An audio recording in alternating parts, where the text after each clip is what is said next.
আমাদের অনন্য স্টোরি সকল প্রকার পার্ট গল্প দেখতে আমাদের চ্যানেলটি সাবস্ক্রাইব করে পাশে থাকা বেল আইকনটিতে ক্লিক করে অল নোটিফিকেশন অন করে দিন। এটা কি হলো? সিগারেটের গন্ধ বেরোচ্ছে না? আপনি সিগারেট খেয়েছেন? আক্রোশ নিয়ে বলে উঠলাম আমি। আয়াস সোজা হয়ে বসলেন, স্বাভাবিকভাবে বললেন, ওই তো খেয়েছি, বেশি না, 8-10টার মতো, তবুও গন্ধ বের হচ্ছে।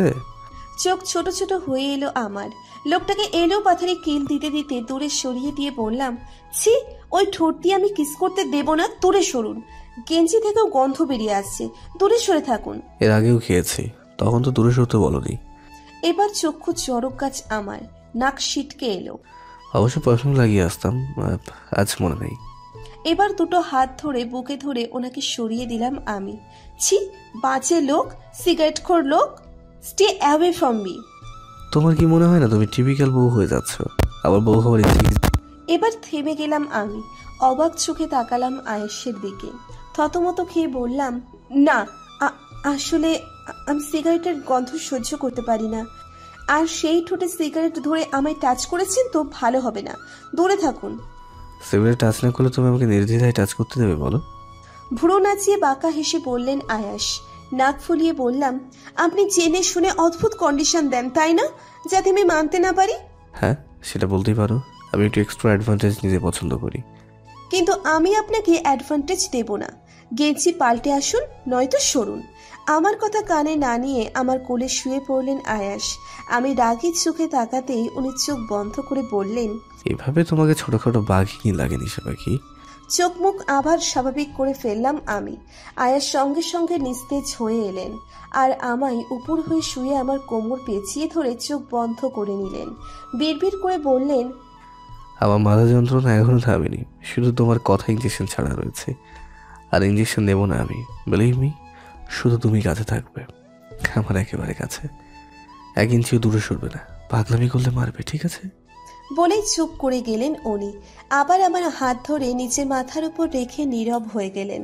আমি ধীরে ধীরে ওনার মাথার চুলে হাত বুলিয়ে দিতে লাগলাম। মাথার চুলে কোনো কালার করা নেই, আর বেশ সিল্কি। নিজের চুলেরও যথেষ্ট যত্ন করেন, সেটা দেখেই বোঝা যায়। একটা সময় ঘুমে তলিয়ে গেলেন উনি। বাচ্চাদের মতো আমার ওড়না নিজের হাতের সঙ্গে বেঁধে ঘুমোচ্ছেন, যেন আমি দূরে চলে যাচ্ছি। এমন অদ্ভুত কর্মকাণ্ডে আমার সত্যিই হাসি পায়।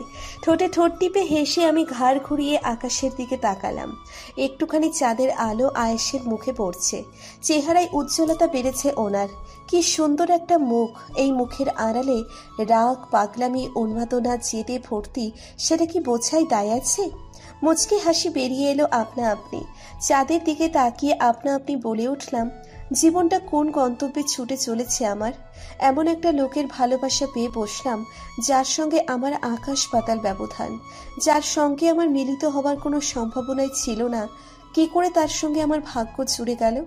আর 1 বছর পরে বা কি হবে আমার জীবনের উদ্দেশ্য? নীলাদ্রকে নিয়ে বাঁচার স্বপ্ন দেখেছিলাম, কিন্তু আজ ওর জন্য কেন বিন্দুমাত্র কষ্ট হয় না? সেটা কি ছিল আমার কিশোরী জীবনের আবেগ? চাঁদের থেকে চোখ সরিয়ে অ্যাপার্টমেন্টের নিচে নানান রকম বড় বড় পাতাবাহার গাছের দিকে চোখ বুলিয়ে নিলাম। রাতের পরিবেশ বেশ স্নিগ্ধময় হয়। এই গাছ ও লতাপাতার কাছেই আচমকা কারো অবয়ব দেখে মনোযোগ দিলাম সেখানে। প্রথমে বিষয়টা স্বাভাবিকভাবে নিলেও কয়েক মুহূর্তে বুঝতে পারলাম সেখানে থাকা লোকটি আমাদের দিকেই তাকিয়ে আছে। কিছুটা আঁতকে উঠে আয়েশের দিকে তাকালাম। কে ওই লোক? কেমন যেন চেনা চেনাও লাগছে। আমাদের ফ্ল্যাট প্রায় 7 তলায় হওয়ায় কারণে কিছু স্পষ্ট না। মনে মনে ভীতি সৃষ্টি হলো। আয়াসকে ডাকতে গিয়েও ডাকলাম না। ওনার নাকি মাথার যন্ত্রণা করছিল। এখন ডাকলে যদি সমস্যা হয়? লোকটার থেকে নজর সরিয়ে আয়েশের দিকে নজর দেওয়ার চেষ্টা করেও পারলাম না। ভয় আর কৌতূহল দুটো একসঙ্গে কাজ করছে। দেখার আগ্রহ বাড়ছে। কে ওই লোক? নিজেকে দমিয়ে না রাখতে পেরে আয়েশকে সাবধানে শুইয়ে দিলাম আমি। ব্যালকনিতেও বেডের মতো কভার থাকায় সমস্যা হলো না। কুশনে ওনার মাথা রেখে আস্তে করে নিজের ওড়না ছাড়িয়ে হাঁটা দিলাম বাইরের দিকে। দরজা খুলে বেরিয়ে এলাম। সিঁড়ি দিয়েই নামলাম। আস্তে ধীরে সিঁড়ি দিয়ে নামছি আর ধাপে ধাপে প্রতিটা ফ্লোরে থাকা জানালা দিয়ে অজানা লোকটার দিকে তাকাচ্ছি। 2 নম্বর ফ্লোরে এসে লোকটার উপর নজর দিতে হাত পা ঠান্ডা হয়ে এলো আমার। নীলাদ্রকে দেখে ঘামতে শুরু করলাম। গতবার সে মৌখিক তালাক দিতে বলেছিল, আজ কি বলার জন্য এসেছে আর কি করে জানলো আমি এখানে থাকি? সে ইশারায় আমায় ডাকছে। মনে হলো তার সঙ্গে কথা বলে সব মিটিয়ে নেওয়া দরকার, তাই নিচে নেমে এলাম। নিচে নামতেই অ্যাপার্টমেন্টের পেছনের দিকে টেনে নিয়ে এলো নীলাদ্র। আমার কেমন জানি বিব্রত লাগলো ওর স্পর্শ। সঙ্গে সঙ্গে ছাড়িয়ে নিয়ে বললাম, তুমি এখানে কেন? কেন এসেছো? তুমি জানো আয়েশ এখন ঘুমাচ্ছেন? যদি না ঘুমিয়ে তোমায় দেখে ফেলে কি অবস্থা হতো জানো? নীলাদ্র তাচ্ছিল্যের হাসি হেসে বলল, সবসময় আজকাল আয়াস আয়াস করো কেন বলো তো? ওকে নিয়েই তোমার যত চিন্তা ভাবনা, তাই না? এখন আমি কিছুই নই। বলেই থামলো সে। আমাকে ভালোভাবে দেখে নিল। আমি ওর দিকে তাকিয়ে আছি। আমাকে কিছু বলার সুযোগ না দিয়ে বলল, হেই ওয়েট, তুমি চোখে দেখতে পাচ্ছ? হ্যাঁ, কয়েকদিন আগে আমার অপারেশন হয়েছে। গ্রেট, চোখ ফিরে পেলে, বড়লোক স্বামী পেলে, সুখ পেলে, টাকা পেলে, আর কি চাই? এসব কেমন কথা নীলাদ্র? আয়েশ এমন নন যেমনটা আমরা ভাবছিলাম। নীলাদ্র অবিশ্বাস্য কণ্ঠে বলল, এখনো ভালো হবে নাই বা কেন? রোমান্সে কমতি তো রাখছে না। চোখ মুখ জড়িয়ে এলো ওর কথা শুনে। তার কথার ধরন ভালো নয়, সেটা দেখে নীলাদ্র আবারও হাসলো। খারাপ লাগছে নাকি? নিচ থেকে সব দেখা যাচ্ছিল। তাছাড়া তোমার গলায় দাগ অনেক কিছু প্রমাণ করে। হোয়াট দ্য হেল নীলাদ্র, আমার গলার দিকে কেন নজর দিচ্ছ তুমি? যা ভাবছো তা নয়। তাছাড়া তুমি কক্সবাজার ফিরে যাও, এভাবে আমার পিছু নিও না, লাভ নেই। এতদিন পর এসে আমাকে এটা শুনতে হবে? হাস্যকর যে তোমার অন্ধ হওয়ার পর পাশে থাকলো, তোমার সঙ্গী হলো, দুঃখের তাকে হেয় করছো। আমি জোরে চেঁচিয়ে বললাম, করছি না আমি হেও, আমার কথা বোঝার চেষ্টা করো। আচ্ছা করছি। তুমি আয়াসকে মৌখিক তালাক কবে দিচ্ছ? তুমি তো বলেছিলে তোমার সময় লাগবে। অনেক সময় দিলাম, রেজাল্ট কি? তালাক কবে দিচ্ছ? চমকে তাকালাম আমি। কি বলবো সেটা ভাবতে লাগলাম। আসলেই আমি কতবার মিথ্যে প্রতিশ্রুতি দিয়ে ফেলেছি নীলাদ্রকে। আয়েশকে দূরে কি করে সরাবো আমি? কে বলবো নীলাদ্রকে? এইভাবে বাঘহারা হয়ে পড়লে যে? সময় চেয়েছিলে, আমি দিয়েছি, তোমায় কোনোভাবে জোর করিনি। আজ জানতে এসেছি আর কত সময় লাগবে তোমার। নীলাদ্র বেশ জোরে কথাগুলো বলে উঠল। আমি খানিকটা কেঁপে উঠলাম তার কথায়। চোখ বুজে উত্তর খুঁজতে লাগলাম। একটা দম ফেলে এক নিঃশ্বাসে বলে ফেললাম, আমি আয়েশকে কোনো রকম মৌখিক তালাক দিচ্ছি না। ইভেন ওনাকে আমি ছেড়ে যেতে চাইছি না। এ বিষয়ে জোরাজুরি করতে এসো না নীলাদ্র। বলেই চোখ মুখ ফেললাম আমি। বলেই চোখ খুলে ফেললাম আমি। আচমকা আমার বাহু চেপে ধরতেই থতমত খেয়ে গেলাম আমি। ওর স্পর্শে অস্বস্তি যেন রন্ধ্রে রন্ধ্রে ছড়িয়ে পড়ল। আমায় ঝাঁঝিয়ে বলল, তাহলে কি হলো তোমার কথার? কথা তো দামই নেই তোমার। এই ছিল তোমার আত্মসম্মান। আমি নিজের আত্মসম্মান বজায় রাখতে জানি, তোমার থেকে জ্ঞান নিতে চাইছি না। এই মুহূর্তে আয়েশ অর্থাৎ যার সঙ্গে আমার বিয়ে হয়েছে তার হাত ধরে থাকতে চাই আমি। এটা আমার কাছে সব থেকে আত্মসম্মানের। এবার আমাকে যেতে দাও। আয়েশ যে কোনো সময় উঠে পড়তে পারেন ঘুম থেকে। উনি তোমায় দেখলে ভালো হবে না। আজ এসে তুমি এসব কথা বলছো? আজ এসে তোমার মনে হলো নিজের বরের সঙ্গে থাকা তোমার কাছে সবচেয়ে বেশি আত্মসম্মানের? তাহলে আগে কেন মনে হয়নি? নীলাদ্রের প্রশ্নের উত্তর দেওয়ার আগে নিজেকে ছাড়িয়ে নিলাম আমি। দীর্ঘ নিঃশ্বাস ফেলে অনুশোচনার সুরে বললাম, এটা আমার ভুল ছিল। আমি ভুল স্বীকার করছি, কারণ আমি তখন আয়েশকে ভুল বুঝেছিলাম। এখন যখন আমি বুঝতে পারছি মানুষটা ততটা খারাপ নয়, ওনার জীবনের অতীত নিয়ে উনি আজও এতটাই ডিপ্রেসড যে উনি কখন কি করেন বোঝেনি না। একটা কথা কি জানো, মানুষ খারাপ হয়ে জন্ম নেয় না, তাকে খারাপ বানানো হয়। আর খারাপ বানানোর পিছনে আমাদের এই আশেপাশের পরিবেশ, মানুষের ঘটনাই দায়ী থাকে। আমার কাছে এখন এসে মনে হচ্ছে বিয়ে করা স্বামীকে ফেলে রেখে প্রেমিকের সঙ্গে হাত ধরে চলে যাওয়াটা ঠিক নয়। একবার হলেও তাকে বোঝার বা শোধরাবার চেষ্টা তো করাই যায়। আর আমার কি মনে হয় জানো, আমি এই শোধরানোর চেষ্টায় সফল হচ্ছি। অনেক রাত হয়েছে, তুমি ফিরে যাও, আমি যাচ্ছি। বলেই নীলাদ্রের পাশ কাটিয়ে যেতে শুরু করলাম আমি। 2 ধাপ পা ফেলেই আবারও পিছু ফিরে বললাম, অযথা ঢাকায় পড়ে না থাকাই ভালো। আমার মনে হয় তোমার ফিরে যাওয়া উচিত। আর না ফিরে যেতে চাইলেও সমস্যা নেই, শুধু আমার পিছু করা ছেড়ে দাও প্লিজ। আরো কয়েক ধাপ পা ফেলে চলে আসতে নিলাম, তৎক্ষণাৎ বেশ শক্তভাবে পেছন থেকে আমার হাতটা ধরে নিল নীলাদ্র। মনে হচ্ছে এবার আমার হাতের ভিতরের সব হাড় ভেঙে যাবে। চোখ মুখ ব্যথায় জড়িয়ে এলো। আমার হাত ছাড়ো, কি করছো তুমি? যেতে দাও আমাকে। এটা কেমন অসভ্যতা নীলাদ্র? অসভ্যতার কি দেখলে আনিশা? এই তো কয়েকদিন আগেই তো আমার হাত ধরে পালিয়ে আসতে চাইতে, এখন আমি নিজ থেকে হাত ধরছি বলে অসভ্য হয়ে গেল? হ্যাঁ, বিবাহিত নারীর হাত পরপুরুষ ধরা উচিত নয়। এতে বিবাহিত নারীর অস্বস্তি লাগে, এটা বোঝা উচিত। কথা না বলতে চাইলেও যেন অজান্তে মুখ দিয়ে বেরিয়ে এলো। কথাটা কিভাবে বললাম সেটা নিজেরও জানা নেই আমার। তবুও নীলাদ্র ঠাই আমার হাত ধরে থাকলো। আমার হাত আরো শক্ত করে মুচড়ে ধরতেই ওর ফোনের মেসেজের টোন বেজে ওঠায় আমার হাত ছেড়ে দিল সে। আমি নিজে থেকে ছিটকে দূরে এসে হাঁপাতে লাগলাম। এই নীলাদ্র সম্পূর্ণ পাল্টে গিয়েছে। আগে আমার মতের বিরুদ্ধে কখনো স্পর্শ করার কথা ভাবেওনি। আজ থেকে ওকে ভয় লাগছে আমার। ভয়াতুর দৃষ্টিতে ওর দিকে চাইলাম। ওর মনোযোগটা ফোনে, যেন খুব গুরুত্বপূর্ণ কোনো কিছু দেখছে। কয়েক সেকেন্ড বাদেই ফোনটা পকেটে নিয়ে শান্ত কণ্ঠে বলল, আই এম সরি আনিশা, তুমি ঠিক, আমি ভুল। ঠিকই তো, এখন আমায় তোমার স্পর্শ করা উচিত নয়। আমি আর তোমায় ফলো করব না। যেটুকু আশা ছিল সেটা ভেঙে চুরে দিলাম। আশেপাশে পাবে না আমায়। ভালো এটাই হবে তোমার, আমার আর আয়েশের পক্ষ থেকেও। আমিও ক্ষমা প্রার্থী তোমার কাছে। বলেই ভয় মুখ ঘুরিয়ে নিয়ে দ্রুত পায়ে হেঁটে চলে এলাম। আর পিছনে ফিরে তাকানোর সাহসটা হলো না আমার। ঢোক গিলে এক প্রকার ছুটে এসে অ্যাপার্টমেন্টের লিফটের সুইচ চাপলাম। যদিও একা লিফটে উঠতে ভয় লাগবে, তবুও তাড়াতাড়ি যেতে চাই আমি। লিফটের দরজা খুলতেই যেন ভিতরে পা রাখতে যাব, সাদা আলোয় চকচক করে উঠল একটা স্পর্শ পুরুষের চেহারা। ভয়টা যেন বেড়ে দ্বিগুণ হয়ে গেল। এক আকাশ বিস্ময় নিয়ে আয়েশের মুখের দিকে চেয়ে থাকলাম। আমায় আরো হতবিহ্বল করে দিয়ে আয়েশ স্মিত হেসে বললেন, তাড়াতাড়ি এসে ভেতরে, লিফট বন্ধ হয়ে যাবে তো। আপনি আপনি তো ঘুমিয়েছিলেন আয়েশ। কখন ঘুম ভেঙেছে আপনার? আয়েশের ভাবান্তর হলো না।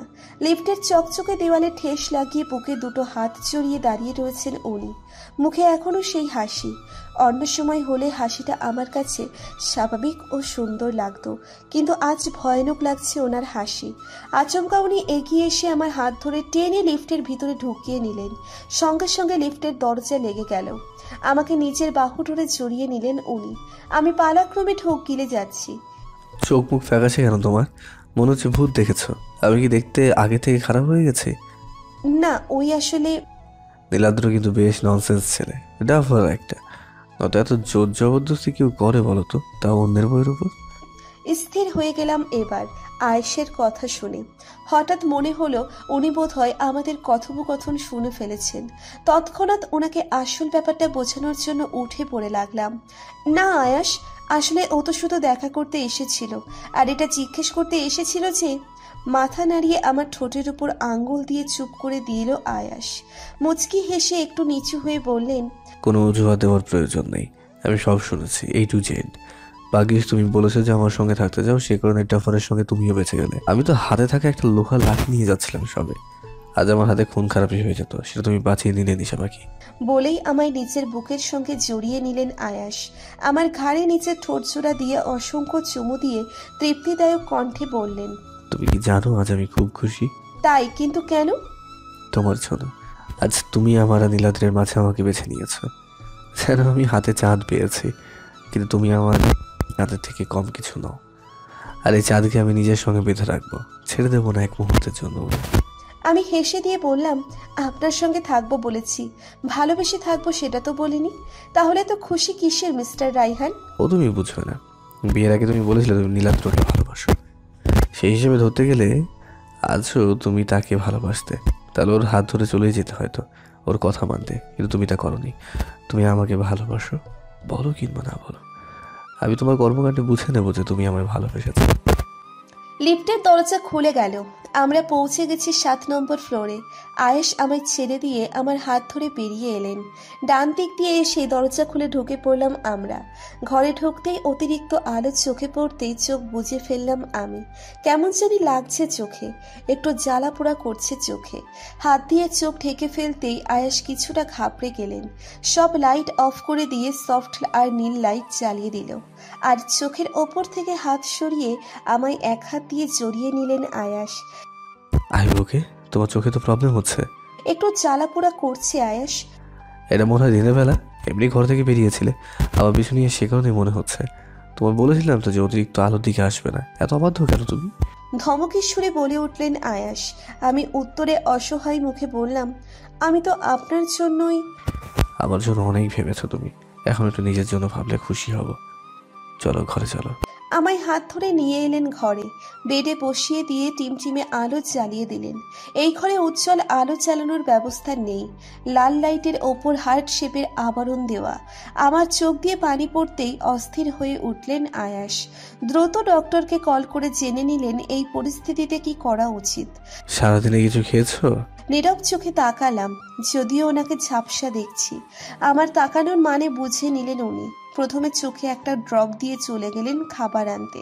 আমি চোখ বুজে বসে রইলাম। একসঙ্গে খেয়ে আমায় শুইয়ে দিলেন আয়াস। আমার চোখের পাতায় চুমু খেয়ে এসি টেম্পারেচার বাড়িয়ে দিয়ে আমার পাশে শুয়ে পড়লেন উনি। বাড়িতে একটাই বেডরুম হওয়ার কারণে বর্তমানে আমাদের একই বিছানায় থাকতে হয়।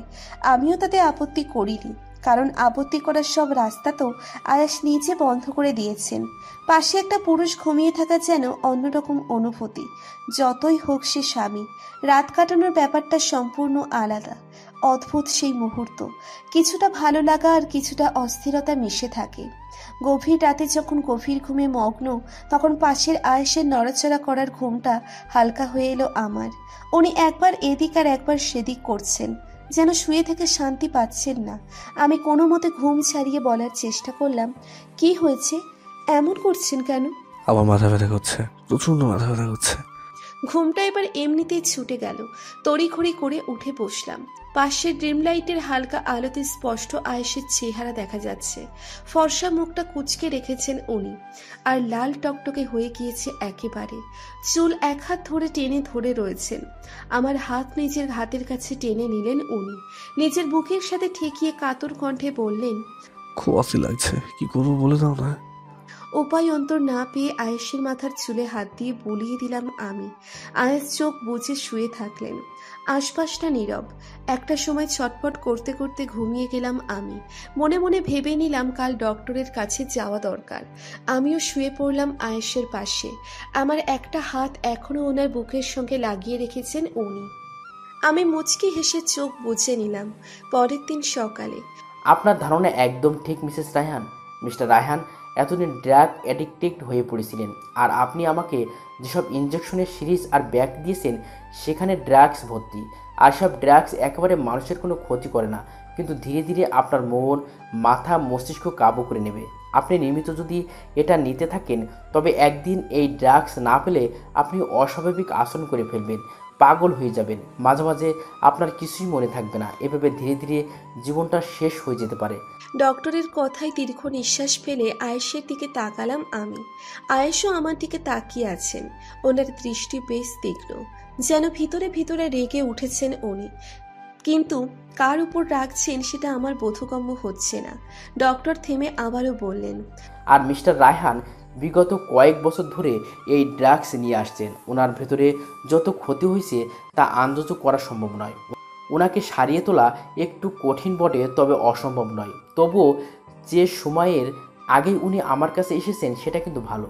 সঠিক মেডিটেশন আর কিছু সামান্য মেডিসিন নিলেই হয়তো ঠিক হয়ে যাবেন। মাঝে মাঝে অস্বাভাবিক আচরণ করে উঠতে পারেন, ঠিক হবার আগে সেটা কিন্তু আপনাকে সামলাতে হবে মিসেস রায়হান। আমার উদ্দেশ্যে শেষ কথাটা বলে উঠলেন উনি। আমি নিচু সুরে বললাম, আমি সামলানোর সম্পূর্ণ চেষ্টা করব।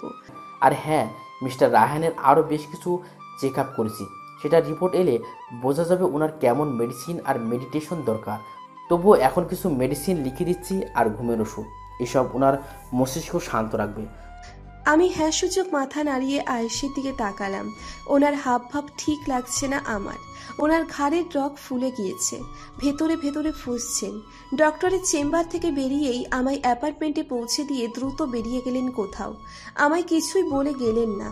সারাটা দিন আমার চিন্তায় কাটলো। বিকেলের দিকে পিহুর সঙ্গে যখন বসেছিলাম তখনই কলিং বেল বেজে ওঠায় আয়াস এসেছেন ভেবে ছুটে যায়। আর সত্যিই উনি এসেছেন। ক্লান্ত ও বিধ্বস্ত অবস্থা ওনার। ধীর পায়ে ঘরে প্রবেশ করলেন উনি। পায়ের জুতো ছুঁড়ে ফেলে দিয়ে সোফায় এসে গা এলিয়ে দিলেন। আমি চিন্তিত সুরে ওনাকে জিজ্ঞেস করলাম, কোথায় গিয়েছিলেন? মানুষকে ঠকানো কতটা সহজ, তাই না? আমার কথায় উত্তর না দিয়ে ওনার অন্য কথায় চোখ জোড়ায় স্থির হয়ে এলো আমার। হঠাৎ এসব কথা কেন বলছেন বুঝছি না আমি প্রশ্ন করলাম, এসব কথা কেন বলছেন হঠাৎ? আকাশ কলেজ লাইফের ফ্রেন্ড ছিল, এতদিনের বন্ধুত্বের এই ফায়দা তুলবে জানা ছিল না। Bloody idiot. ওর সঠিক স্থান আজ দেখিয়ে এসেছে। লোকটার সঙ্গে কি করেছেন আপনি? ও এখন পুলিশ কাস্টাডিতে। সময় মতো পার্মানেন্টলি জেলে থাকার ব্যবস্থা করে দেবো। বিশ্বাসঘাতক মানুষের কোনো ক্ষমা হয় না। বলে কিছুক্ষণ বড় বড় শ্বাস নিলেন উনি। তারপর ওনার হাতে থাকা দুটো কাগজ আমার দিকে এগিয়ে দিলেন। আমি ভুরো কুঁচকে আয়েশের দিকে তাকাতেই ইশারায় কাগজগুলো নিয়ে দেখতে বললেন। আমি ওনার কথা মতো কাগজ নিয়ে প্রথম কাগজটা খুললাম। তৎক্ষণাৎ চোখজোড়া সেখানেই থমকালো। আমি কি ঠিক দেখছি না ভুল সেটা ভাবতে শুরু করলাম। বিস্ময় নিয়ে আয়েশের দিকে তাকালাম।